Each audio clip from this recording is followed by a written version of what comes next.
Bismillahirrahmanirrahim. Assalamualaikum warahmatullahi wabarakatuh. Alhamdulillah, terima kasih kepada puan host kita, Puan Aida, dan juga pihak Mingguan Wanita kerana menjemput saya pada hari ini menjadi salah seorang panel dalam program Bangkit Wanita.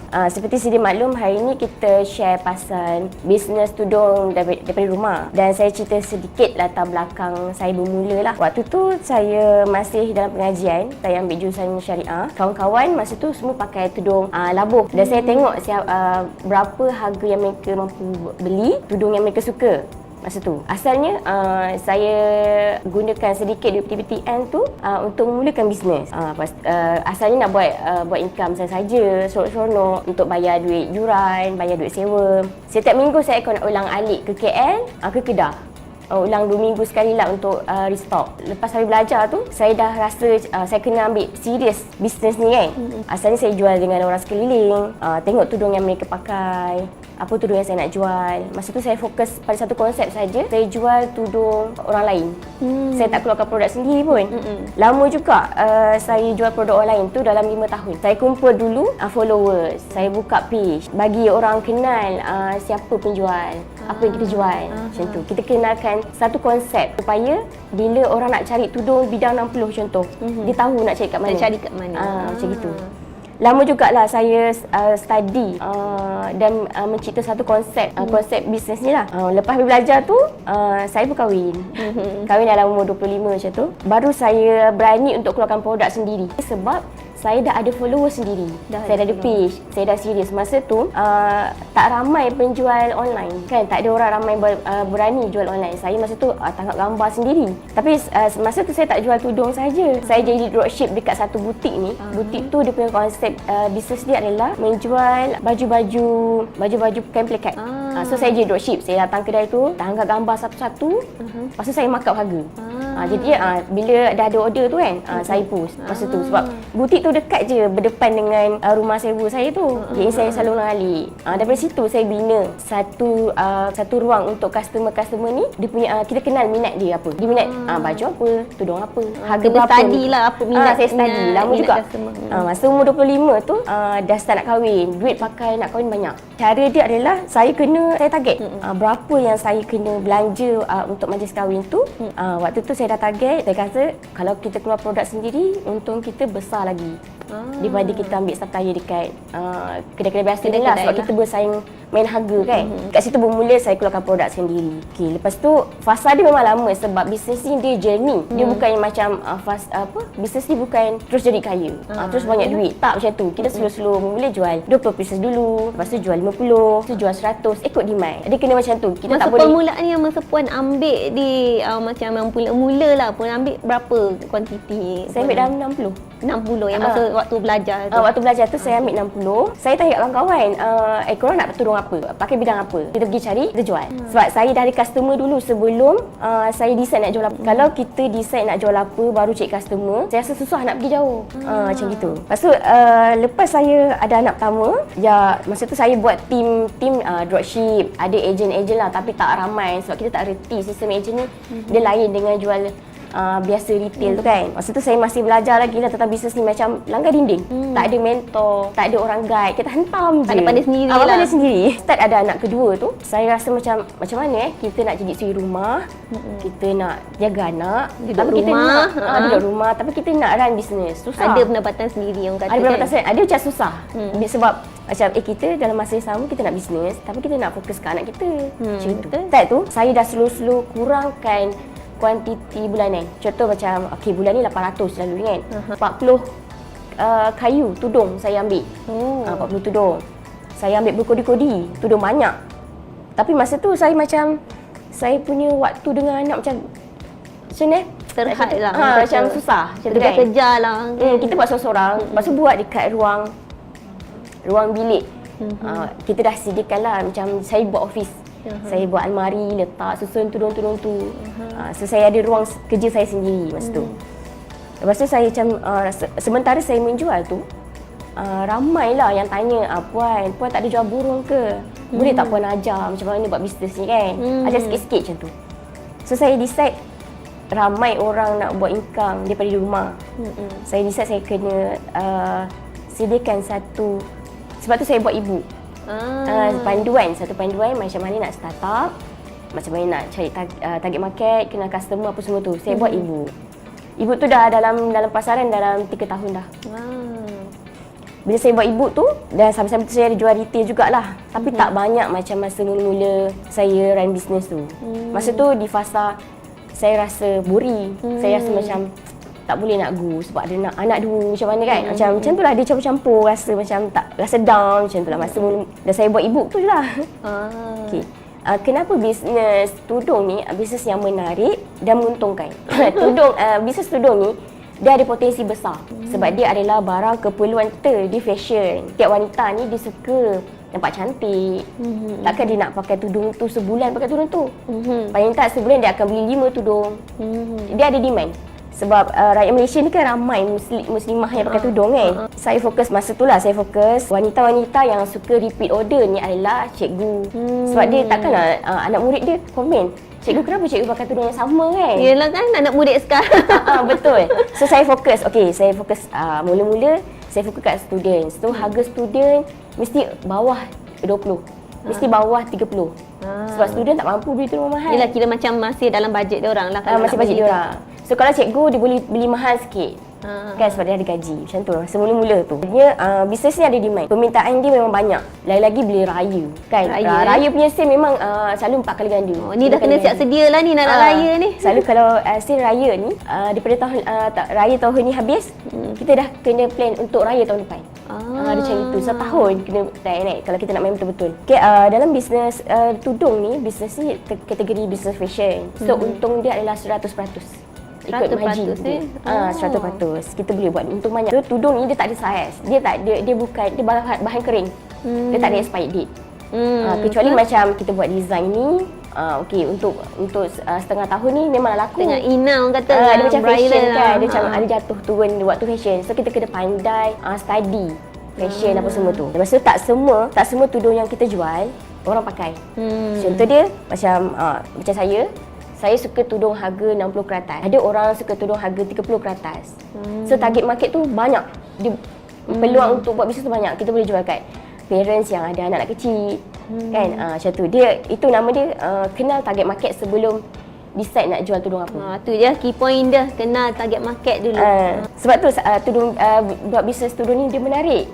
Dia macam setiap bulan kita fikir orang suka tudung apa, warna apa, fashion apa, corak apa kan. Tak adalah macam kalau jual makanan, mi Bandung macam tu kan.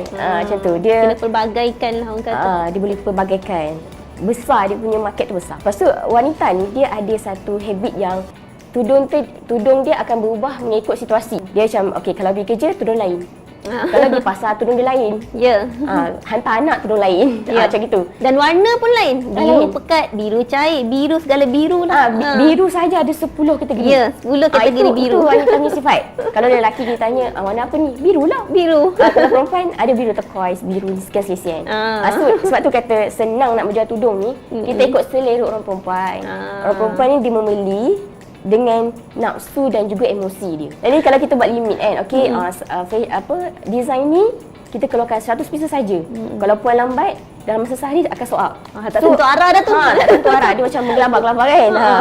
So dia sebab tu kata perempuan ni dia akan beli dengan emosi. Kita bermain dengan emosi dan juga dia mudah tertarik dengan sesuatu kecantikan. Yalah. Design baru, trending baru, trend baru. Kadang warna tu dah ada pun tapi tak ada nak beli juga. Dah ada dah pun warna tu kan. Sebab tu cakap perempuan ni dia boleh kata tudung ni setiap bulan dia beli. Kalau saya punya regular customer, 20 tudung, 20 warna saya jual, semua koleksi dia beli. Wah, memang setia betul. Lagi kalau cikgu. Hari ni dia pakai tudung lain, esok tudung lain. Macam tu. Kalau boleh kita kumpul regular customer, kita bagi dia setia je dengan kita. Biar dia beli borong banyak-banyak kita kan. Kita macam gitulah. Dia akan suka dengan cara kita bisnes bila kita pandai melayan dan ikut selera dia. Sebabkan kita buat bisnes, saya buat bisnes bermula daripada rumah. So banyak kos yang saya cut. Antaranya tak perlu sewa rumah, tak perlu sewa premis lah. Premis. Saya cuma fikirkan tentang bayar elektrik, bayar yang kita gunalah. Yelah, memang duduk rumah kan. Guna rumah. Bayar duit internet, macam tu. Bil apalah. Adalah kita kena listkan kos-kos. Dia bisnes ni bukan zero cost. Dia ada cost je. Cuma boleh kita cut kalau bisnes dari rumah lah. Dan antara dia adalah kalau ibu-ibu wanita-wanita kat luar sana berfokus untuk jadi isteri rumah, tapi dia nak buat bisnes juga. Ataupun ada orang yang dia dah ada kerja tapi dia tak cukup income, dia nak buat extra income kan. Boleh je bermula dengan bisnes tudung kecil-kecil lain. Untuk sebab kebanyakannya yang nak startup ni bermula daripada kecil. Modal yang kecil. Okey, saya masa tu saya decide untuk buat bisnes kat rumah je sebab saya tak perlu hantar anak saya nursery. Sebab saya punya pendapat lah. Saya rasa saya takut nak hantar anak saya pergi nursery. Saya tu. So saya decide, saya sediakan, saya dan suami sediakan satu bilik untuk saya bekerja. Pukul berapa saya masuk? Kalau saya decide kerja office start pukul 10, pukul 12 stop. Saya pergi dapur masak. Nanti pukul 2 suami balik pukul 1. Pukul 2 saya sama masuk balik office. Sampai pukul 4 macam gitu. Kadang saya tetapkan juga kalau macam hari Isnin sampai hari Rabu saya fokus untuk layan customer je. Nanti saya akan seminggu saya buat postage 2 kali. Tapi sekarang dah senang. Kita tak payah pergi pos untuk hantar barang. Postman dah datang rumah. Postman datang rumah sekarang. Postman datang rumah. Kita ada banyak package. Ada Ninja Van apa semua tu. Dia ada buat servis untuk pick up barang. Lagi menarik, lagi memudahkan kerja kita lah. Sebagai wanita, saya bagi inilah sebagai saya seorang isteri rumah. Masa bekerja kita perlu setkan sendiri. Kita perlu disiplin. Jangan macam okey hari ni saya semangat, esok hilang semangat. Esok saya semangat, esok lusa hilang semangat. Ada semangat, lusa hilang semangat. Kita kena disiplin. Tetapkan pukul berapa mula kerja, pukul berapa stop kerja kan. Kalau saya sendirilah, handphone tu saya letak kat office. Nanti time saya layan anak, saya tak pegang handphone. Masuk office kita pegang handphone. Jadi macam tetapkan jadual kita lah, sekian-sekian waktu kena buat macam ni, sekian-sekian ni kena buat ni, sekian-sekian hari kena postage, macam itulah. Kita kena decide sendiri, kita kena susun sendiri jadual kita lah. Lepas tu macam saya kalau untuk stok raya saya akan buat 4 kali ganda tau. Macam 4 kali? Macam contoh biasa sebulan 300. Sebab kita tak ada pekerja. Kita buat sendiri, sakit kepala sorang-sorang. Kalau untuk bulan ni 300, raya saya akan buat 3 kali ganda, 900 pieces. Saya akan buat pre-order. Saya dah share semua ni dalam e-book sebenarnya. E-book lah semuanya. So siapa yang macam ada yang pembeli e-book dia dah macam dah baca tapi masih tak nampak lagi jalan kan. Boleh je contact saya, memang saya akan layan lah. Nak jawab soalan yang tertentu lah. Sebagai macam saya bekerja kat rumah, setiap pagi mandi pagi-pagi macam orang lain pergi bekerja. Itu macam cara kita nak motivasi diri motivasi kita lah. Semangat. Tak kalau kita pergi kerja tak mandi baju kelawar dia juga kan. Mestilah rasa macam lembek, tak semangat, betul tak? So saya akan mandi pagi, make up lah, cantik-cantik kan macam kita nak pergi kerja. Macam nak pergi kerja, semangat. Nanti anak saya tanya, mama nak pergi mana? Nak pergi kerja lah, macam tu. Lepas tu masa kita fleksibel, kita yang tentukan. Kita kena serius, kita kena memotivasikan diri sendiri. Macam tu lah. Lepas tu saya bila stok raya ni terlalu banyak takkan saya nak pack seorang-seorang. Kadang-kadang suami saya tolong pack tudung kan. Kadang-kadang suruh adik ipar, dia nak datang rumah kan, minta dia orang pack tudung. Saya ada hire part time. Okey, untuk part time. Tapi bukan setiap bulan lah, waktu-waktu macam raya. Waktu-waktu yang terlalu banyak stok untuk cek tudung tu okey tak, apa semua. Lepas tu untuk bungkus tudung. Waktu tu saya mungkin sebab saya ni macam ramah orang dia kan. Jadinya yang membantu saya dalam bisnes ni banyaknya junior-junior. Junior saya, kawan-kawan, dia orang jadi ejen saya. Dia orang jadi ejen dropship. Dia orang jadi ejen yang pegang stok. Macam itu. Jadi saya punya model masa mula-mula tu lah. Model-model saya guna semua junior. Diorang lah yang jadi fotografer pun junior. So dia orang tak gambar. So saya masa tu sebabkan banyak nak cut cost, lagi pun saya macam tak reti sangat kan. Saya buat studio sendiri kat rumah, tak gambar sendiri. Nak cut cost, nak untung banyak kat tudung kan. Macam tu saya buat. Bisnes ni kita memang tak boleh buat seorang-seorang. Kita akan cepat down. Kita rasa macam tak ada orang yang pemikir. Adakah perlu kena ada mentor maksudnya kita? Waktu tu saya tak ada mentor. Tapi sebenarnya bisnes kena ada mentor. Sebab kita tak adalah langgar dinding. Langgar dinding, kita hentam je asal jalan je lah. Ada untung tak ada untung, boleh je go kan. Kita saya belajar sini tu slow sorang-sorang. Lagipun background family saya ni memang semua buat bisnes. Kalau saya daripada sekolah rendah dulu, jual air kotak. Macam dah biasa buat bisnes tu. Tak malu kadang-kadang pun bisnes tapi malu. Malu nak cakap. Malu nak berniaga tu. Kadang-kadang saya memang dalam bisnes memang kena ada mentor, kena ada orang guide. Supaya kita tak rasa down, kita macam tak sesat jalan. Dah jalan, tak jumpa jalan akhir. Sale jatuh, stok tak jalan. Kita tak nak ada benda tu. Kalau boleh memang ada mentor, ada orang guide. Orang yang mahir dalam bidang tu. Sebelum, macam saya cakap daripada awal tadi, sebelum kita decide nak jual apa, kita sebenarnya kena study kepada siapa kita nak jual. Kepada siapa kita nak jual, apa yang dia pakai, berapa harga yang mampu dia bayar. Ingat peserta semua tu penting tu. Tak semua tudung kita boleh jual. Macam contohlah, saya bawa tudung ni, saya jual dekat Puan Aida. Puan Aida belum tentu beli sebab Puan Aida bukan TSG colour macam gini. Puan Aida pakai shawl. Yang saya jual ni bawal. Saya jual bawal, bidang labuh, bidang 60, bidang 50. Okey, Puan Aida tak pakai. Betul tak? Macam tu. Belum lagi lah sekarang, belum lagi. Tak, dia nak cerita tak semua tudung yang kita jual, orang tu pakai. Betul. Okay. Lepas tu, harga pun kena. Contoh, kita jual harga tudung 30, murah 30. Tapi kita pergi promote dekat orang yang biasa beli tudung harga 120. Contoh. Pasar malam, ada setengah orang tu dah biasa beli tudung harga 100 ke atas. Dah biasa beli dark scarf contoh kan. Kita promote. Kenapa dia tak beli? Tudung ni RM30 je. Betul tak? Kenapa dia tak beli? Padahal dia kaya. Sebenarnya kita salah target market. Betul. Dia ada cita rasa dia sendiri. Dia ada cita rasa dia. Dia macam, alah tudung ni tudung market biasa je kot kan. Kita dark contoh lah macam tu. Macam tu. Sama juga kalau tudung harga 120, kita jual ke orang yang biasa beli harga tudung RM10. Sampai sudah dia tak beli. Ya, betul. Itu saya cakap target market. Kenal dulu target market kita. Kita nak pasarkan pada siapa kan. Baru decide nak jual tudung apa. Dia macam gitu.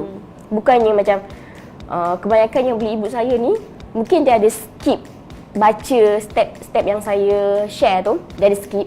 So dia kata gini, puan saya ni dah decide nak jual tudung sarung. Saya dah restock banyak dah ni, dalam 50 pieces, tapi tak laku. Kat mana saya nak jual? Dia macam gitu, kat mana saya nak jual?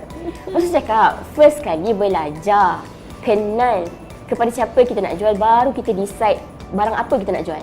Kenal pembeli dulu orang kata lah. Kenal pembeli dulu, dia nak apa, dia demand dia apa. Kan, kalau kita decide macam jual tudung sarung ni, lepas tu kita tak tahu nak jual kat siapa, susah. Dia akan merumitkan perjalanan dan merugikan kita. Macam gitu. Kalau jenis-jenis tudung, dia ikut harga, dia ikut fashion juga. Kita kena research sendirilah, macam pandai-pandai fikir demand. Bukan pandai-pandai fikir lah, kadang-kadang sekarang kan kita dah ada satu apa ni, kita boleh undi kan, macam korang nak koleksi raya ni tudung printed tak? So kalau ikut berapa undian. Yelah macam kat IG tu kan kita buat polling berapa kan, kena survey. Barulah kita tak ada rasa macam hanguslah duit kita yang first ni sebab tak ada orang beli. Macam itu. Kita kena banyak strategi sebenarnya yang perlu kita buat dalam bisnes tudung ni. Sebenarnya kalau tanya saya, ada orang tanya saya lah, puan, tudung paling senang nak jual tudung apa? Saya tak banyak jawab sebab dia subjektif. Kalau paling senang saya kata jual lah tudung kanak-kanak. Kanak-kanak nak pergi sekolah ke, kanak-kanak punya selera lain, remaja punya selera lain, dewasa punya selera lain. Pilih. Kita pilih yang market mana yang kita nak. Dewasa lain, warga emas lain. So kita pilih, kita nak target market yang mana. Kalau pilih target market kanak-kanak, bukan kita nak jual kat kanak-kanak tu, kita nak jual dekat mak ayah dia. Ada yang nak semua nak semua. Tak boleh, sebenarnya susah. Tu kan dia cakap nak kalau boleh nak tudung ni, tapi semua orang boleh beli. Kan dia lah kita kan. Sebenarnya tak ada benda macam tu. Macam juga bisnes lain lah. Kan macam kopok lekor, jenama ni. Orang lain kata macam tak sedap, tapi ada pilihan yang lain. Pilih target market tu dia punya selera lain, tekak dia rasa lain. Dia tak sama macam tekak kita. Yalah. Kita kena pandai study dulu. Okay, kalau macam tudung kanak-kanak, kita aim tudung kanak-kanak tu usia berapa? 5 tahun sampai 10 tahun kan, contoh. So mak ayah, parents dia ni mestilah berusia sekian-sekian. Betul tak? Mak ayah dia mampu tak beli untuk harga yang kita jual. Sekarang tudung kanak-kanak pun mahal, RM25 mahal. Boleh tahan. Macam tudung dewasa Kan? Betul. Macam itu. Kita nak sebab kenapa saya cakap target market ni, kita kenal customer target market ni, kenapa saya cakap penting? Sebab nanti kita nak run ads tau. Nak buat marketing. Nak marketing kita tak boleh nak tembak macam itu. Macam kita nak run marketing lagi tembak je lah, semua orang beli kot. Sebab tak? Sebab bila kita nak run ads, ada setting yang macam kita fokus umur berapa kepada umur berapa. Lepas tu dia minat pada apa? Dia macam mana sistem tu berlaku? Minat macam mana dia tahu kita ni minat apa? Sebab kita search kat Google, betul tak? Kita cari tudung sarung. Cari tudung sarung, nanti dia akan keluar iklan. Perasan tak kalau kita layan Instagram, kalau layan tiba-tiba keluar iklan. Keluar pula. Nanti yang memanggil-manggil kita nak suruh kita beli.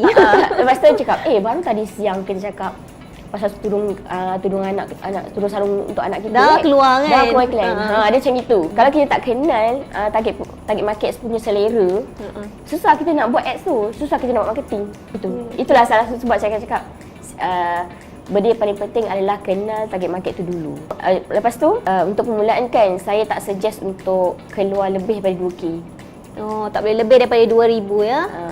Kalau nak lebih daripada 2K, followers kena ramai. Kita dah ada regular customer. Marketing ni tak semestinya kita kena run, tak semestinya kita kena run ads. Kita boleh buat paid review. Kita boleh buat marketing mulut ke mulut. Mulut ke mulut macam, cantik lah tudung kau pakai kan? Beli kat mana?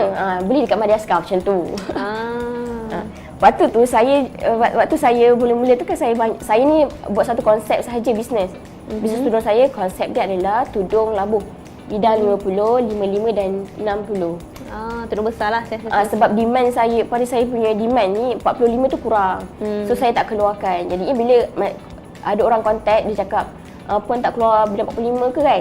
Saya tak keluarkan sebab demand ni sikit. Sebab saya tak nak rugi. Yelah. Walaupun permintaan tu ada, tapi sangat sedikit, saya tak berbanding yang bidang besar. Macam gitu. Saya buat macam tu.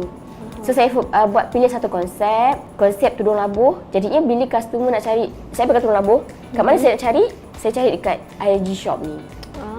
Saya cari kat Shopee ni sebab dia je ada jual tu. Sebab tu saya cakap kena jelaskan konsep bisnes kita. Jangan campur aduk. Saya jual tudung sarung, saya jual tudung harga mahal, saya jual tudung harga murah, bercampur-campur. Jadi orang tak nampak konsep bisnes kita. Ada juga orang yang pilih konsep tudung dia semua berkonsepkan bunga orchid. Jadi dia letak nama bisnes dia tu orchid. So saya suka tudung bunga, saya suka bunga orchid.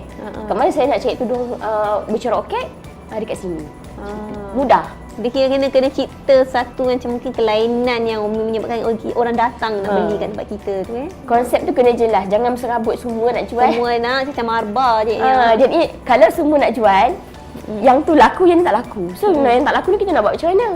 Takkan nak jual harga RM1. Terbakar kita punya modal. Pentingnya study lah tentang selera, perangai potential customer ni. Tadi saya cerita pasal kena target market kan. Study perangai potential customer ni pun penting juga. Sebab ada juga customer kita yang macam 3 bulan baru beli satu tudung. Tengok situasi. Kalau bulan puasa permintaan dia tinggi kan. Saya akan beli banyak, contohlah 5 tudung. Buat combo. Jadi bila permintaan untuk bulan puasa banyak tu, memang kena double ataupun triple kan kita punya stok. Buat combo. Kalau nak laris cepat, buat combo. Kalau jual selai-selai, boleh lah, tapi dia eksklusif. Harga mahal. So buat selai. Beli selai, tak ada combo. Kalau nak stok tu jalan laju, buat combo 3, 5. Dapat free gift contoh macam tu. Tapi saya tengok banyak bisnes yang bagi free gift. Saya tak tahu dekat mana untung dia dapat. Kan nak bagi gift lagi. Nak bagi gift lagi. Harga dah murah sangat, dah habis dah ni. Ni macam nak belanja orang. Sekarang saya terfikir macam mana dia orang boleh letak harga macam tu sekali. Ataupun dia nak clear stock macam tu. Ataupun mungkin marketing dia bagi dulu. Jadi orang dia dah kumpul follower. Macam saya pula. Macam dia dah kumpul follower. Lepas tu barulah dia jual. Macam dia mungkin dia nak branding, orang nak kenal ke macam mana. Ada juga kalau saya buat macam tu, saya buat macam tu juga. Tapi saya buat dengan saya punya ejen. Masa tu ejen dropship saya ada dalam 30 hingga 40 orang. Saya bagi free tudung. Masa tu saya bagi free seorang satu helai supaya diorang ada feel nak promote. Diorang pakai tudung tu, pegang kain. Kan senang nak jual. Nanti bila macam dropship dia tak pegang stok. Jadi ni macam feeling untuk menjual tu susah sikit. Takkan dia nak promote gambar je kan, tak promote muka sendiri. Sekarang kan bisnes semua personal branding kena buat. Kena tunjuk muka sendiri. Bisnes zaman sekarang lah kan. Jadi kalau dia ada tudung tu dia pakai, dia pegang, dia senang nak promote. Macam tunjuklah, okey tudung saya ni ada kelebihan ni. Tak payah tiup. Tak payah tiup, tak payah nak berejar-rejar depan cermin. Tunjuk cerita kelebihan tudung tu. Harga murah. Tapi dah bertahun-tahun saya pakai still cantik, tak ada lah bulan menang keluar. Kita cerita pasal kelebihan tu. Sebab tu saya bagi free dekat dropship saya dulu. Supaya diorang ada feel nak menjual, kenal tudung tu, kenal produk sebelum nak promote. Kebanyakan sebenarnya kalau nak cerita pasal buat sale banyak ni, sale banyak adalah atas bantuan ejen. Atas bantuan ejen dropship, ejen stokis. Sebab kalau nak buat seorang-seorang, 100 pieces tu memang susah nak jual sebenarnya. Kecuali lah kita artis kan. Jual artis jual 100 pieces 1 minit sold out, betul tak? Kalau kita ni tak ada sesiapa, kita orang biasa. So nak tak nak kena buat ejen dropship tu sebagai ejen kita, ejen marketing kita. Kita dah kena, tadi kita dah kena target market. Fokus pada satu sahaja pun boleh. Kita fokuskan umur daripada 20 hingga 25. Kan? Okey, tudung yang diorang mampu beli harga 30. Kita tentukan satu saja konsep.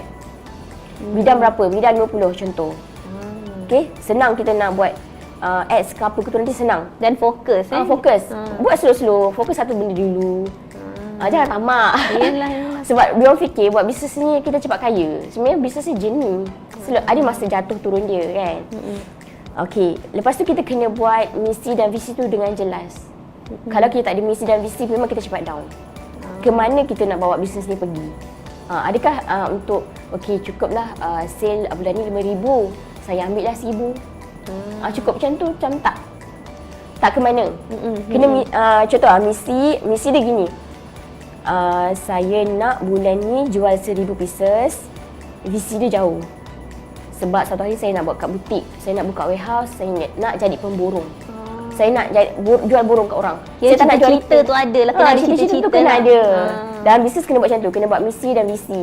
Lepas tu buat short untuk hari ni saya target jual 20 pieces. Kalau tak sampai 20 pieces saya tak stop.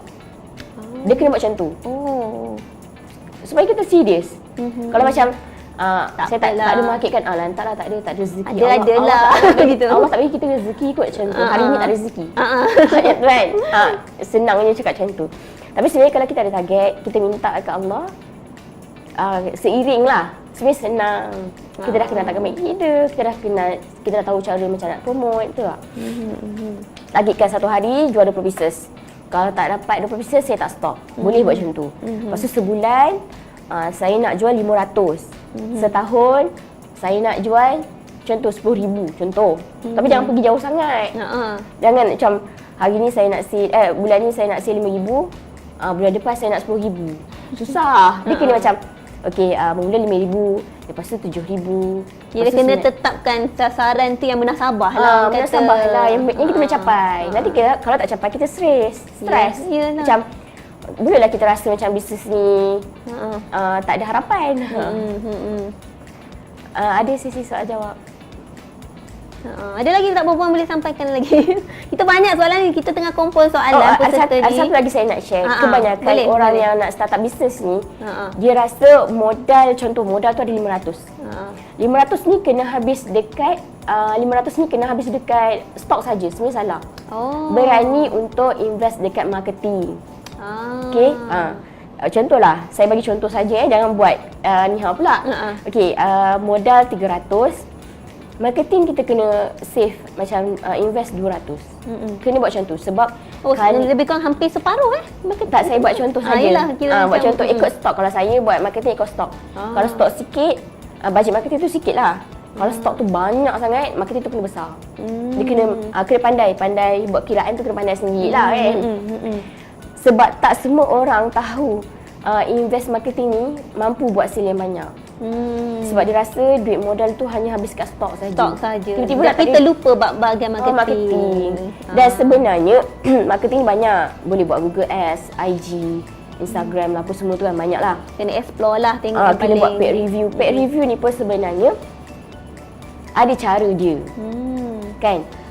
Saya ada buat salah jugalah masa bayar paid review ni. Saya tengok orang tu kata Insta Famous ni dia punya cost buat paid review murah.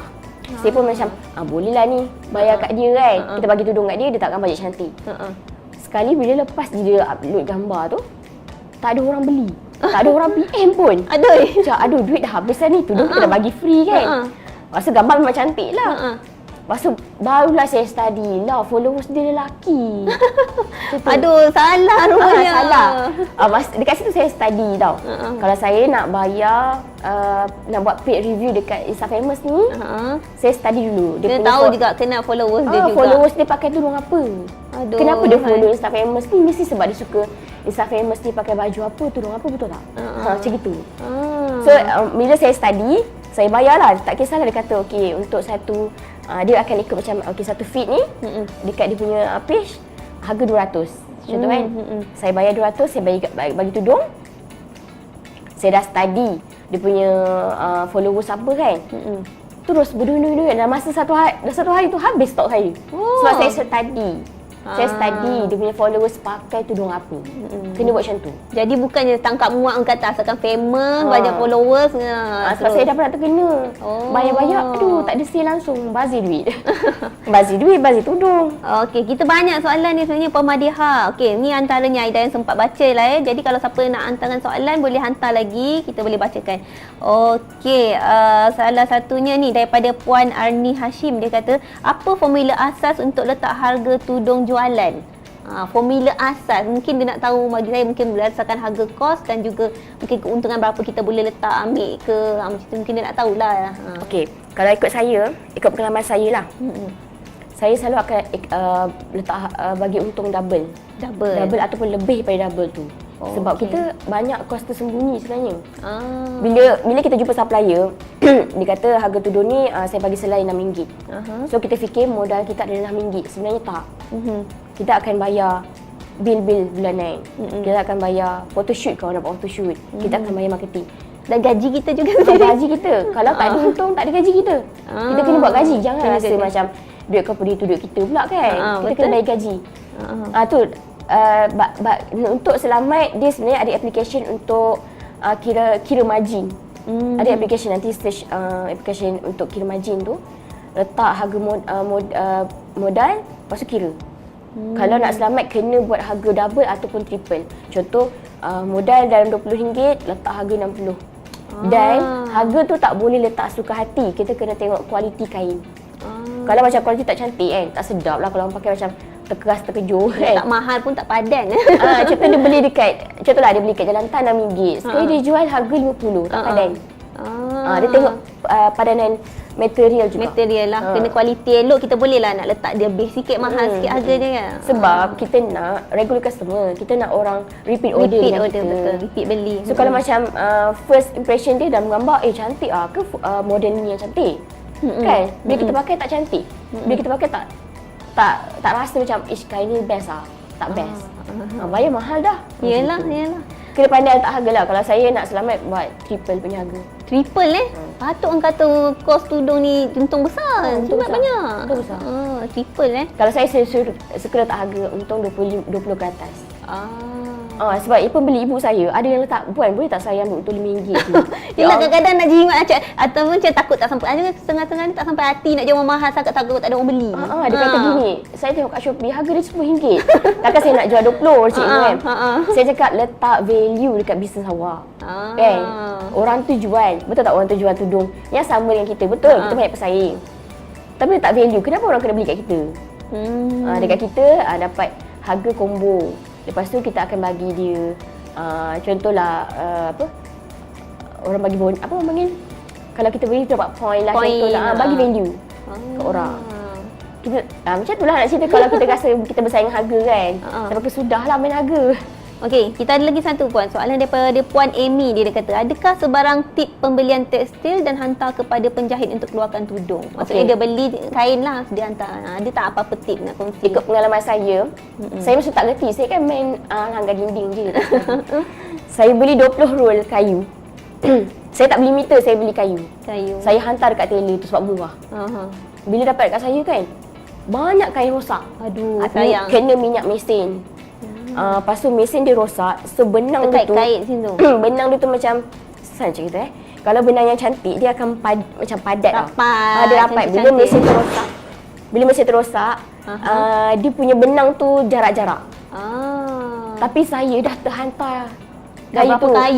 Tips dia adalah kita potong 1 meter, kita bagi kat dia. Tunjuk dekat saya hasil. Hasil yang orang jahit tu boleh buat. Ataupun tunjuk kat saya contoh. Dia katalah okey nak baby steam kan. Tunjuk kat mana. Okey, kalau kita rasa macam cantik dia jahit. Tengok macam mana kilang dia buat kerja. Iyalah. Jangan hantar satu kayu. Satu kayu. 1 meter dulu. Kita test dulu. Tengok puas hati ke tak jahitan dia. Kerugian banyak kain masa tu. Banyak macam topuk-topuk minyak apa semua kan. Betul lah. Benda ni mengajar pengalaman tu kata memang lepas tu mahal. kalau kilang Malaysia ni, tukang jahit dia, kalau orang tu lokal harga dia mahal. Buat tukang jahit. Kalau orang luar murah sikit. Macam tu pula. Dia main harga macam tu. Main harga macam tu Dan saya punya tips nak cari tukang jahit, cari yang dekat dengan lokasi kita. Supaya kita boleh selalu datang datang tengok bila nak siap belum. Apa awak buat kat kain saya. Kalau saya dapat kain saya 30 meter, kenapa tudung saya dapat 20 pieces? Sepatutnya saya dapat 25 pieces macam tu. Mana lagi 5 meter. Macam tu. Tu semua duit. Iyalah betul. Dan jangan buang kain. Kalau boleh lebih kain tu buat pudah ke. Kira manfaatkan jugalah. Buatlah apa tudung baby ke tudung budak je. Tudung budak ke. Kain tu. Okey.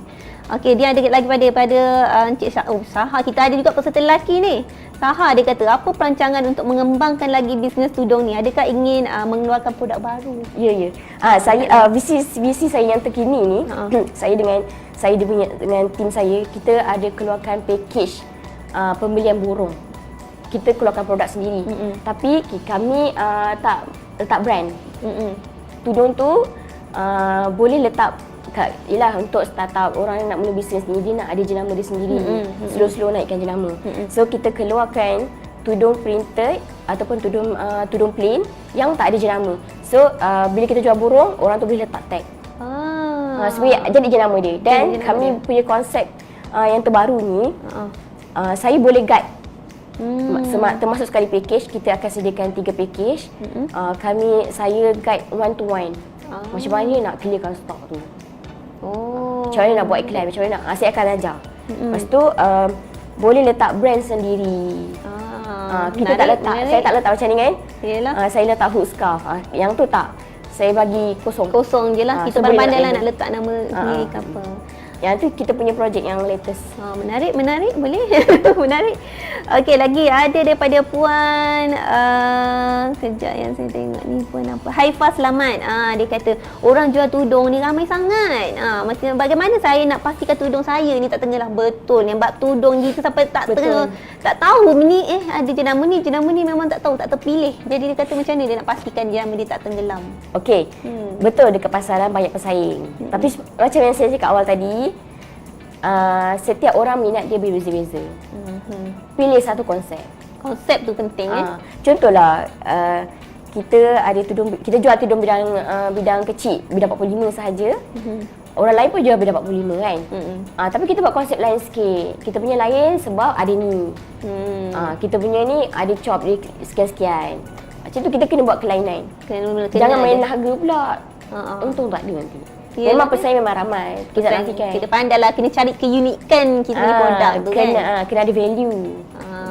Okey. Kita ada tadi daripada Puan Nur Azia. Dia kata, pendapat Puan ada beza tak bisnes tudung dengan produk-produk makanan?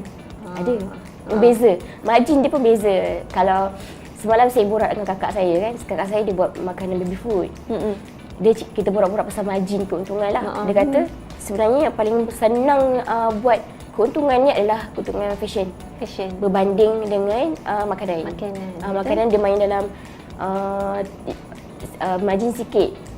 Kalau nak bandingkan dengan fashion. Tapi risau tadi luput pun dia, expire produk kan, kalau makanan kan. Makanya boleh je nak buat bisnes apa-apa pun boleh je.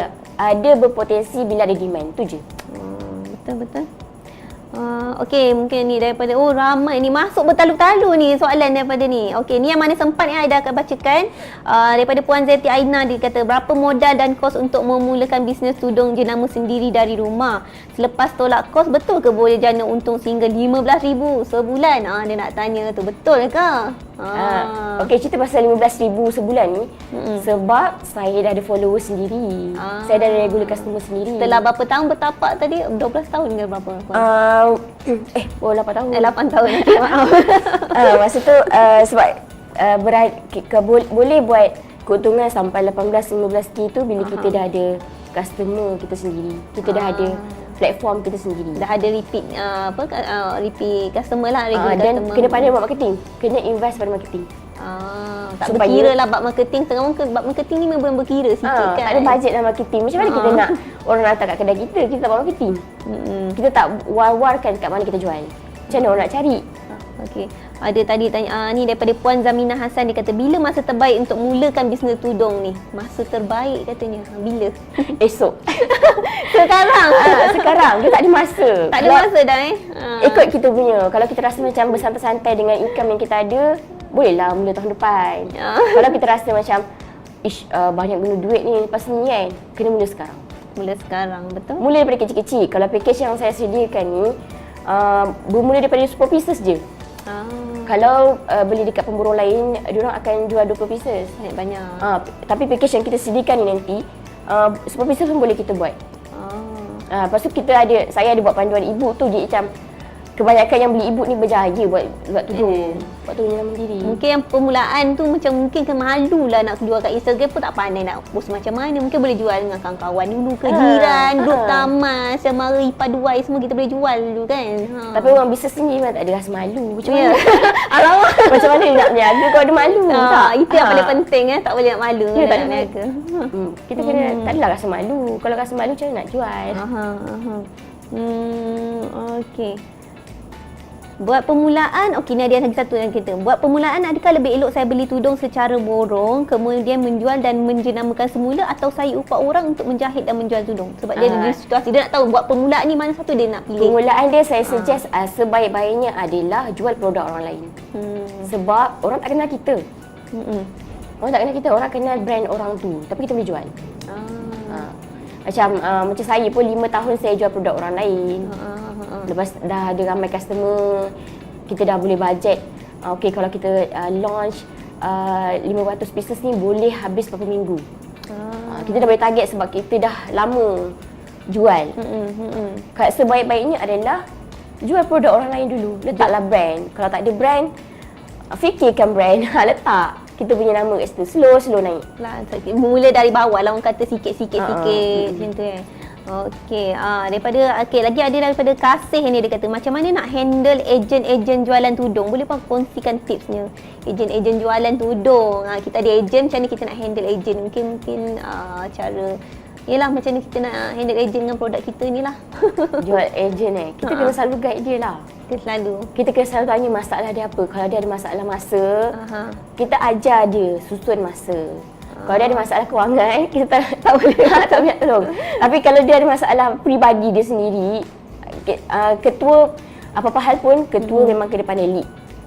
Macam mana nak settlekan masalah tu, kena sama-sama bincang lah. Sama-sama janganlah kita dah jual dekat ejen tu, kita biar je dia.